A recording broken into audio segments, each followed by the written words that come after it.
సమయానికి వచ్చే వారం వెళ్తాను, ఈ పంట కానీ ఒకవేళ వేయకపోతే నష్టం వచ్చేస్తే నాకు ఏమి రాదని నువ్వు అనుకున్నావేమో. అది కూడా ఏమన్నాడు తెలుసా, నీకు రాదంటే ఇంటికి అది వచ్చినా నీ దగ్గర నిలబడుతుంది. నువ్వు ఎంత కష్టపడి వెళ్ళి నీ కష్టానికి ఒక ఫలితం ఉండాలంటే ఆ ఫలాన్ని రప్పించేవాడు దేవుడు. నువ్వేమేసి వచ్చేస్తావు పొలంలోను, విత్తనాలు జల్లి వచ్చేస్తావు, దాంట్లో మొక్కెట్టు వాళ్ళు ఎవరు?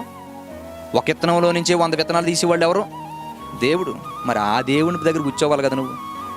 నువ్వు వేస్తున్నందుకు వచ్చేస్తున్నావు అనుకుంటున్నావు నువ్వు. ఆకాశం వైపు ఎర్రగా చూస్తే వర్షం వచ్చేస్తుంది అనుకుంటున్నావు నువ్వు. మనం ఎంత ఎర్రగా చూసేసినా, ఎంత విత్తనాలు జల్లినా మొలకెత్తావు.